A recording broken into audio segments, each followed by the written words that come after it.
everyone. Tonight we will be not rushing, not scrolling, not pretending everything is fine.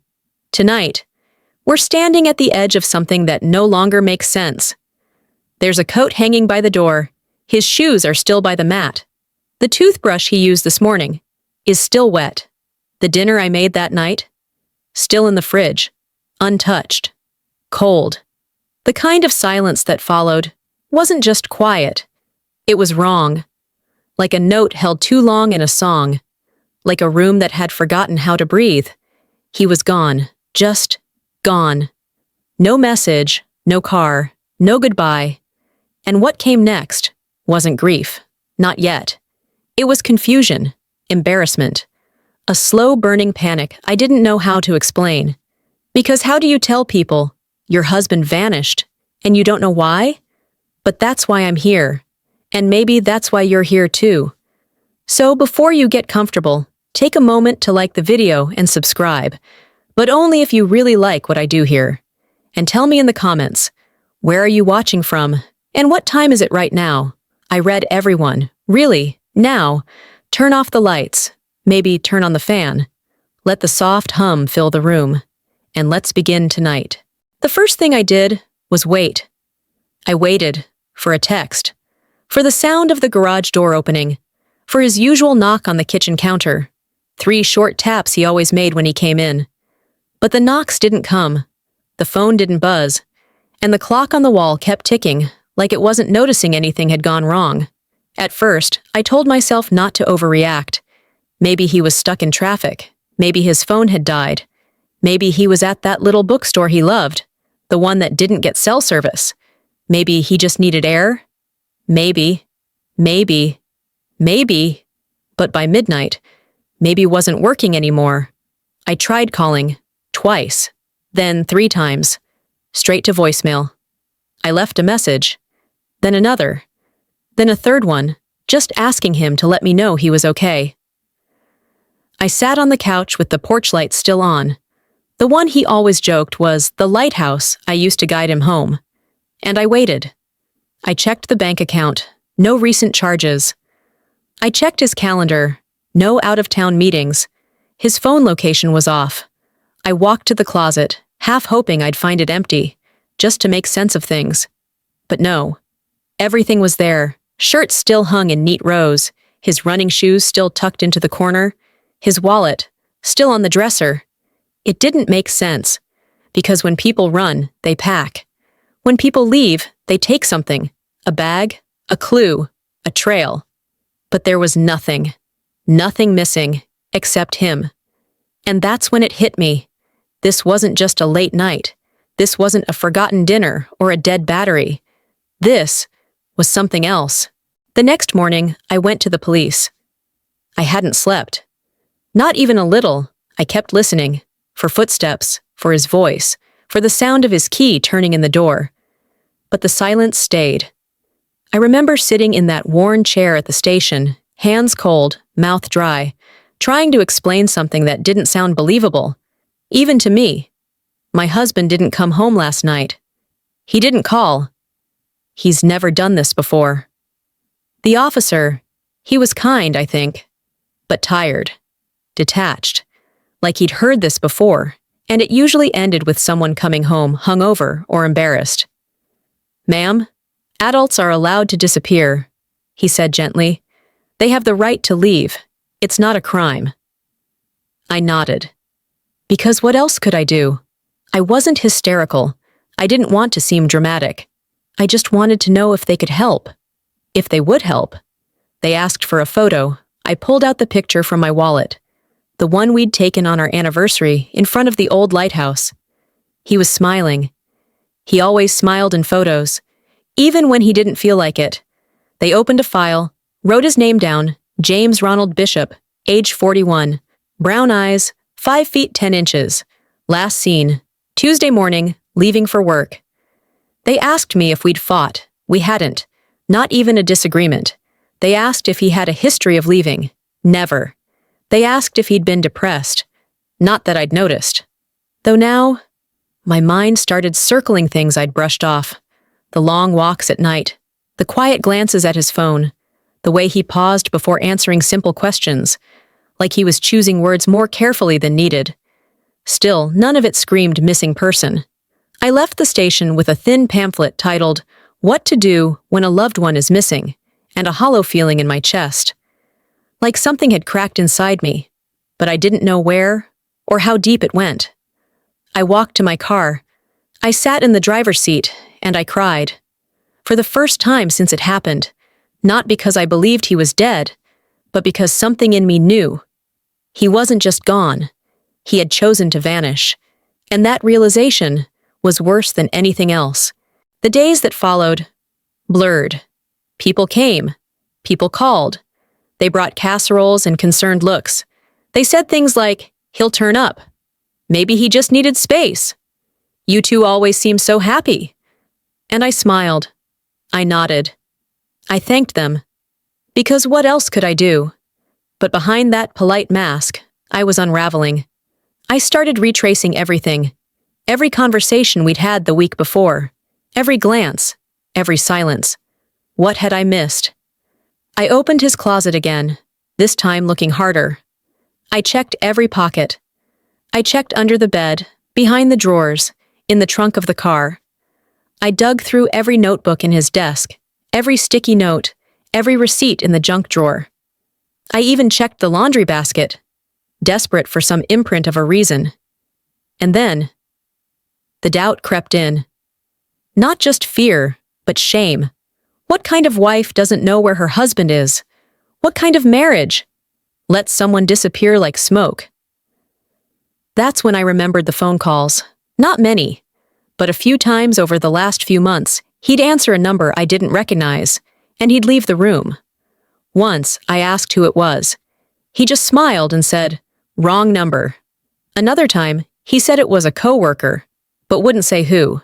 Then there was that receipt. I found it stuffed in the glove compartment when I borrowed his car one day. A hotel. One town over, midweek. He told me he'd booked it for a work conference. And I believed him, because I wanted to. But now, those things glowed red. Things I'd explained away, things I'd labeled normal. I opened his laptop. I tried logging in, password protected, not unusual, but he'd always shared it before. I tried birthdays, our anniversary, the dog's name, nothing. I sat there, staring at the login screen, feeling like a stranger in my own marriage. And in that moment, I realized something painful. This wasn't just about a man who vanished. This was about a life I thought I knew, beginning to crack. And deep down, I knew. This was only the beginning. It started with a key. A small brass key at the bottom of a jewelry box we rarely opened. We'd gotten it as a wedding gift, one of those carved wooden boxes with our initials burned into the top. Inside were old birthday cards, ticket stubs from concerts, a dried flower from our first Valentine's Day. And that key, no tag, no label, just cold metal and mystery. I turned it over in my hand, trying to remember if I'd seen it before. And then it came to me. Months ago, he mentioned needing to visit the bank. Said something about renewing a safe deposit box. I hadn't thought twice. We shared everything. Or so I thought. So I called the bank. I gave them his name, explained the situation. Missing husband, legal spouse, no will, no power of attorney. But I had the key. The woman on the phone hesitated, then told me I could come in, as long as I brought identification and marriage documentation. The next day, I sat across from her in that cold, sterile office, the key between us on the table like a lie laid bare. She disappeared behind a locked door. I waited, and waited. When she returned, she was holding a small black box. She slid it toward me. "Would you like privacy?" she asked. I nodded. The room felt too quiet, too watchful. With shaking hands, I opened the box. Inside was a thin folder, some papers, an envelope, and, oddly, an old photo of us, the one from our honeymoon in Savannah. I picked up the folder first, and that's when I saw it. A marriage certificate, but it wasn't ours. Different city, different state, same man, same date range, James Ronald Bishop, married to someone else. Legally, while still married to me. The air left the room. It felt like falling, but there was no ground. Only paper and proof, and a name that wasn't mine.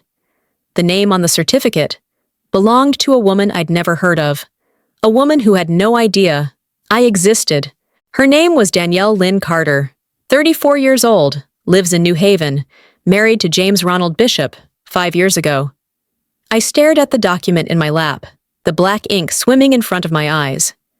Marriage license, date of registration, witness signatures. Everything was legal. Everything was real. Except it couldn't be. Because I was his wife. I am his wife. And we never divorced. I whispered it out loud, just to anchor myself. He's still married to me. As if saying it could undo what I was seeing. I opened the envelope next. Inside were photos, dozens of them, him and her. Smiling in front of a lake, cutting a cake in someone's backyard, holding hands at what looked like a school fundraiser. In some of them, he looked older. In others, strangely younger. Like he'd shaved off a decade and put on a different life. And in all of them, he was wearing his wedding ring. The same one I had bought. The same one he wore at our own ceremony. The same one I thought meant something. I touched the edge of one photo. His arm around her shoulders, his face turned toward her with that familiar look. The one I thought was mine. It made me sick. I couldn't breathe. How long had he been doing this? How many birthdays had he missed? Because he was with her? How many lies had I absorbed, like rain soaking into floorboards, until the whole house warped? I left the bank with the folder hugged tightly against my chest, like someone might try to take it from me. But who would want it? It felt radioactive. I sat in my car and stared at the dashboard, tears forming slowly, not falling yet, just suspended. A second marriage, fully legal, overlapping with mine. I felt like my skin didn't fit, like I didn't exist anymore, just a placeholder, a shadow. I drove home on autopilot. When I walked into our kitchen, the light above the stove flickered, the way it always did when he leaned over to make tea. But there was no tea now. No steam. No footsteps. Just me. And the truth. And a new name, Danielle Lynn Carter, etched into my memory like a scar. I don't remember falling asleep that night. All I remember is waking up. The kind of waking where your body moves before your brain catches up. Where you sit upright in bed, with your heart already pounding, and for one fragile second, you forget. But then it rushes back. The photos, the certificate, the name, Danielle. I got up, walked to the kitchen, and made coffee with shaking hands. I didn't drink it. I just needed the routine. Something normal in a world that no longer felt real. And then, I opened my laptop. I typed her name into the search bar. Danielle Lynn Carter, New Haven, preschool teacher, volunteer at a local animal shelter, Facebook profile set to private. But her banner image, a man's hand resting on her shoulder. His hand. James's hand. Even after everything, it still made my breath catch. Like my brain couldn't reconcile the image with the betrayal. Same smile, same wedding band. I scrolled down. Photos of her with students, with a golden retriever named Toby, a birthday post from 6 months ago.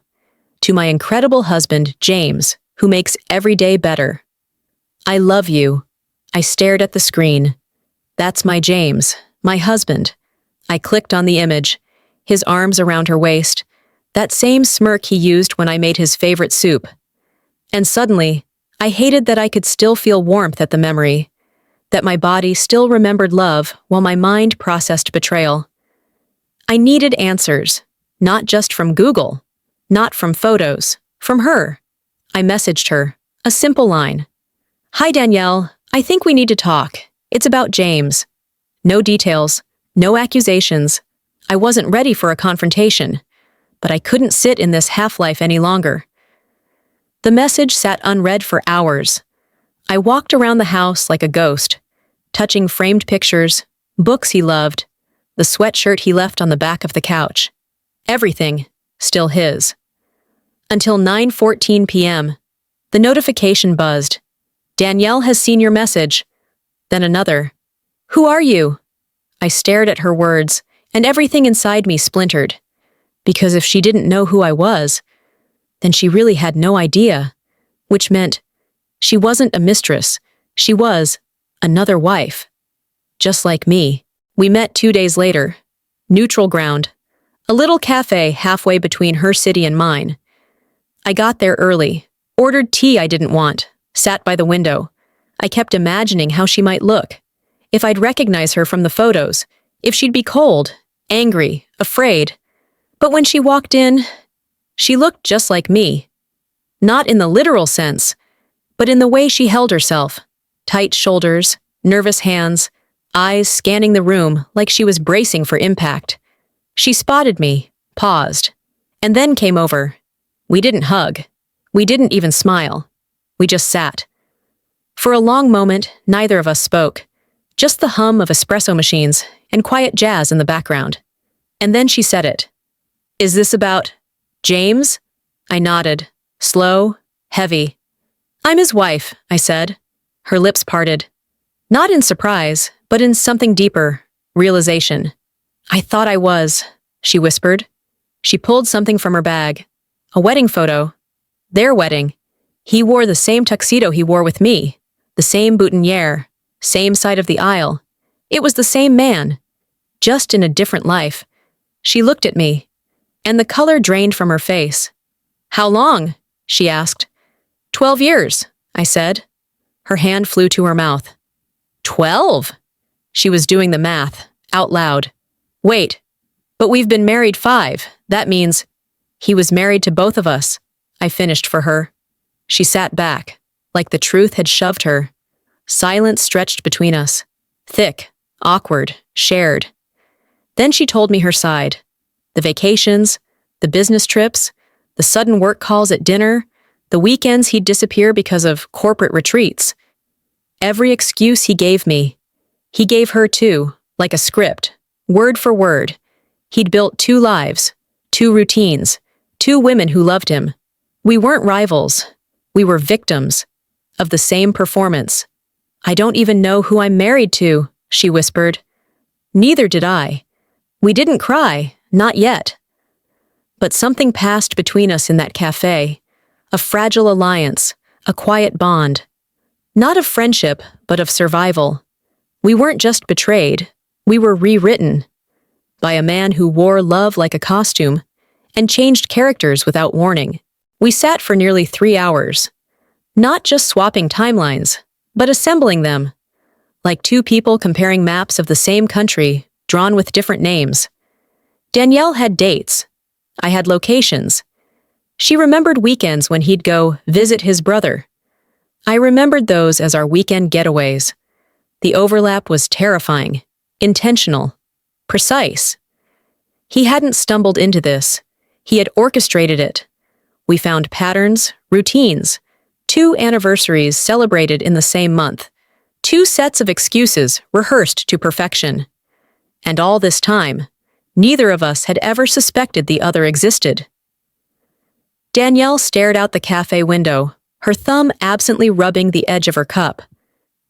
He made me think I was enough, she said, and somehow, not enough all at once. I understood. He was affectionate, attentive, just distant enough to seem mysterious. Never rude, just busy.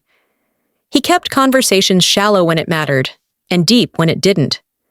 He studied us, knew how to read the room, knew what to say, how to touch, when to disappear, and how to return with just enough softness to disarm suspicion. He was an artist of absence, a ghost in a man's skin. Danielle leaned closer. There was one thing, she said. I found an envelope once, locked, in a drawer. He snatched it from me when I asked about it, said it was nothing. My skin prickled. I'd seen that envelope, in the safe deposit box. I reached into my bag and laid it on the table. Her hands froze. Her eyes flicked to mine, and then down, slowly. She opened it, and there it was. A receipt, a storage unit, registered under the name J.R. Benson, Not Bishop. Another identity. Another layer. He used a different name with me, she said, voice flat. I nodded. He told me his middle name was Robert. But the paperwork in that box? Says Raymond. She closed her eyes, breathed, and that was the moment the heartbreak shifted. From grief to resolve. We need to find that storage unit, she whispered. And I knew she was right. If we wanted the truth, the whole truth, we'd have to follow the trail, even if it hurt, even if it shattered whatever illusion we had left. Because this wasn't just about what he took. It was about what he left behind, and what he thought we'd never be brave enough to uncover. We found the storage facility off an old industrial road, half an hour outside of Hartford. Faded paint, chain-link fence, a keypad entry system covered in dust. Danielle was quiet the entire drive. So was I. Not angry, not even afraid. Just hollow. Like both of us were carrying a weight that didn't belong to us, but somehow had our names stitched into the lining. The code he used? Her birthday? Of course it was. He remembered the details that made him look thoughtful, not the ones that made him real. The unit was small, metal roll-up door, padlock already open. We stood there a moment, just breathing. Then I lifted the door. It groaned as it rose, revealing the past. Not a killer's cave, not some dramatic vault of secrets, just boxes. Neatly labeled, color-coded, filed away like chapters of a double life. One was marked Taxes CT, another Medical VA. Different states, different names. Danielle opened one marked MISC.B. Inside were birthday cards, some to me, some to her. None of them signed with love, just initials. J, no warmth, just a placeholder. I found an envelope labeled Photos. Inside, a collage of moments that didn't match. Him with a golden retriever I'd never seen. Him holding a baby I didn't recognize. Him wearing a baseball cap from a college he never mentioned. Each life sealed in its own frame. No context, no explanation. Then, Danielle found a journal. It wasn't full, not even close. But what was written inside was worse than if it had been. Half-thoughts, cryptic entries. New role starts next month. Reroute timeline. D's catching on, must pivot. Bank account frozen, switch to alt. She suspects nothing, still asks about the watch. Dispose. The language wasn't emotional. It was clinical, calculated. We weren't wives. We were roles, projects, investments. Does this mean there were more? Danielle asked, voice barely above a whisper. I didn't answer, because we both already knew. He hadn't just lied to us. He had studied us, managed us, like portfolios. The last box we opened held passports, driver's licenses, all with different names, same face, James, Jamie, John, Joseph. One even had a beard I'd never seen. This wasn't a man who got bored. This was a man who thrived in reinvention. And we were never meant to meet. He had bet on our silence, our shame, our disbelief. And for a while, he won. But not today. Because now, we weren't pieces. We were the puzzle. And we had just found the box he'd tried to keep hidden. The call came 3 days later. A number I didn't recognize. No caller ID. Just a blank screen and a pit in my stomach. I answered on the third ring. Hello? A woman's voice, software hesitant, like someone unsure if they'd dialed the right number. Is this James's wife? I froze. Which one of us did she mean? I answered carefully. I was. Who's this? A pause. Then a shaky exhale. My name's Melissa. I don't really know how to say this, but I think we've both been lied to. And there it was again. The pattern. Another thread, tugging the fabric further apart. She wasn't angry, not yet. Mostly confused. They'd been seeing each other for almost a year, met at a bookshop. He told her he was divorced, said he lived alone, traveled for work, didn't keep many ties. She believed him, of course she did. He was charming, attentive, the kind of man who asked about your dreams, then remembered the tiniest details 3 months later. He'd never introduced her to friends, never invited her to his place. But when she questioned it, he spun stories so smoothly she forgot why she was suspicious. Until she found a folded receipt for a hotel room in my city, dated 2 weeks before he disappeared.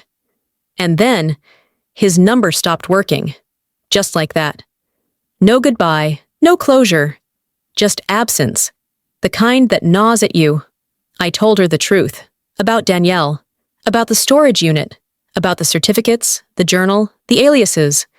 There was silence on the line, then a single broken sentence. I thought I knew him.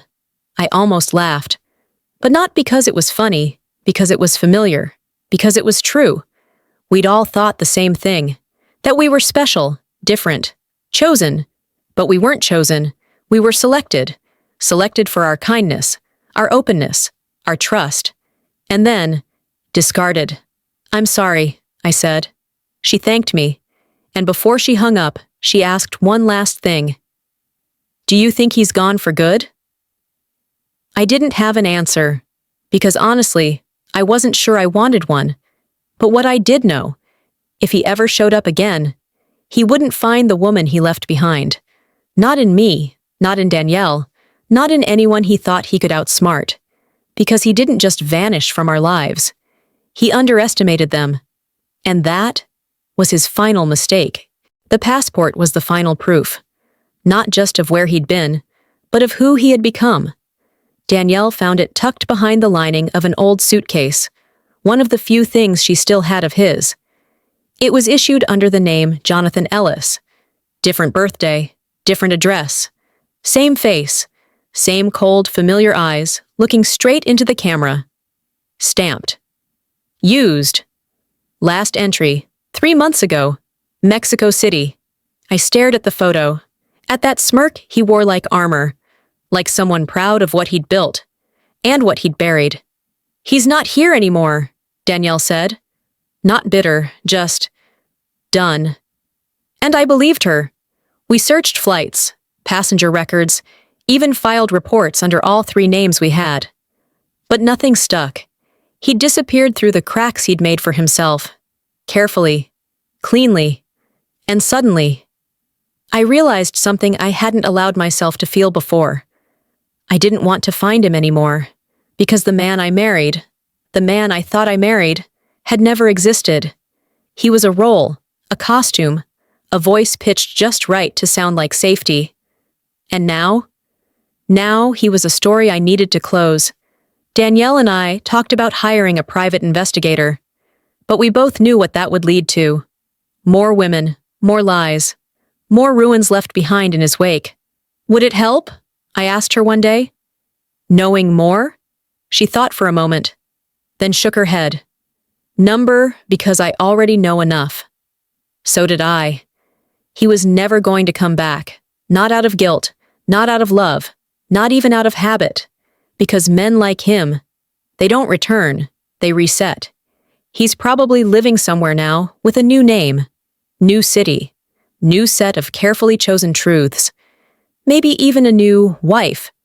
But he'll never know this, that the women he left behind, we didn't crumble, we didn't compete, we connected.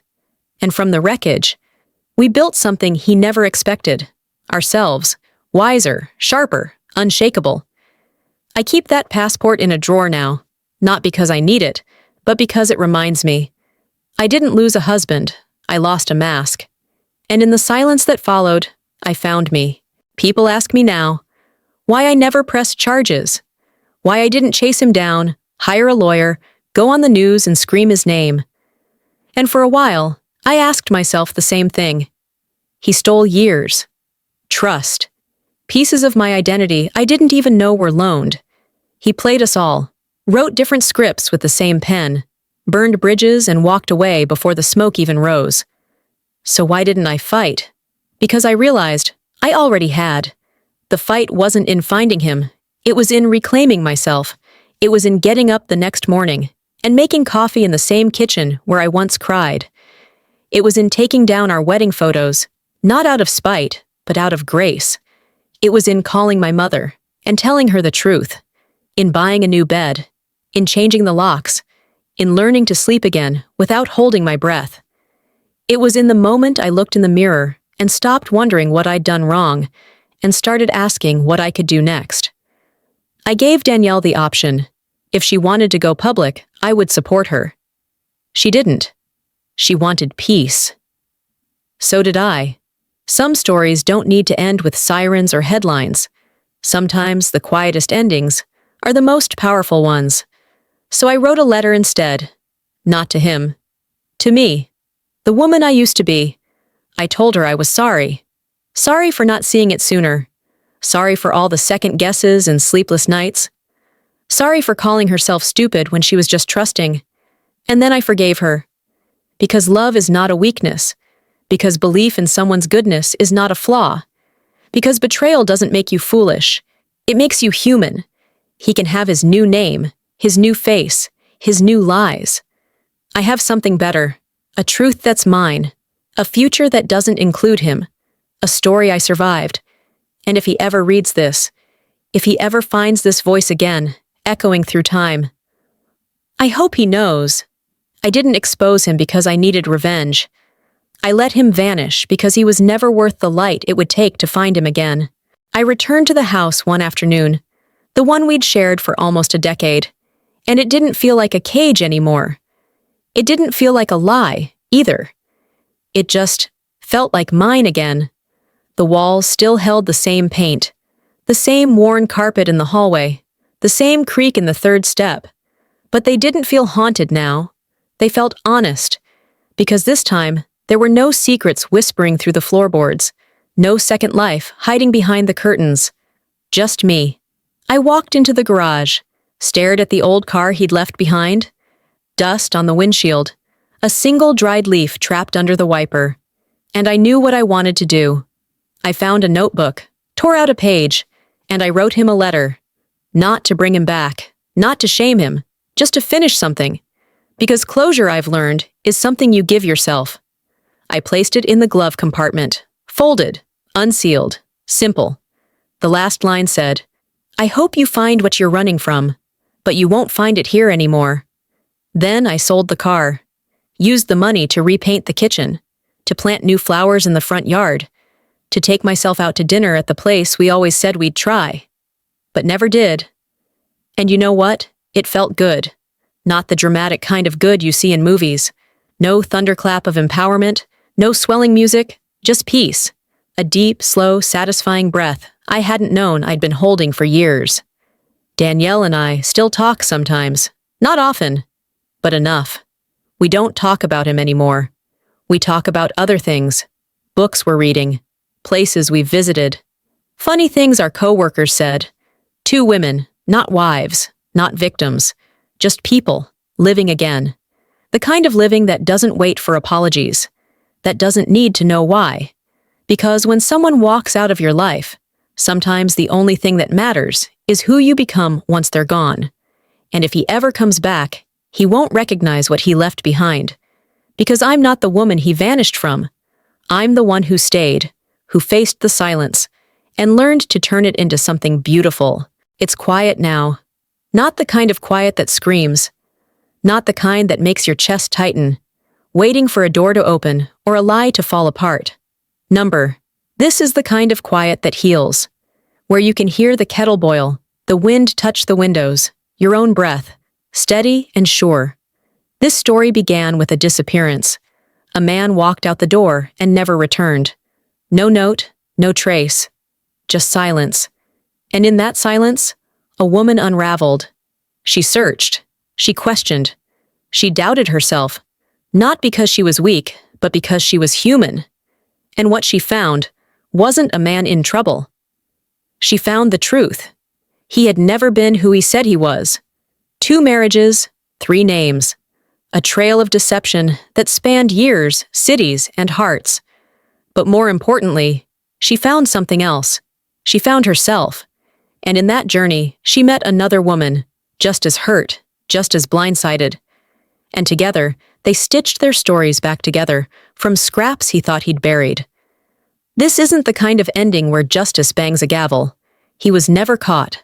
There were no headlines, no revenge, just two women standing in the ash of what was and choosing not to rebuild the same house again. So what's the lesson? Maybe it's this. That closure isn't given, it's created. That being fooled doesn't make you foolish. That survival isn't always loud. Sometimes it's just making tea, repainting the kitchen, and sleeping through the night without wondering where he is. And maybe it's that the scariest part of losing someone is realizing how much of yourself you gave away without asking if they deserved it. But you can take it back, bit by bit, with grace, with fire, with silence. That's what I did. And if you're still here, still listening, I want to thank you for holding this story with me, for staying to the end, for knowing that even the softest voices deserve to be heard. If this story moved you, please consider liking the video, subscribing, and leaving a comment to tell me where you're listening from. Because these aren't just stories, they're lives. And I hope you'll be here for the next one. Good night.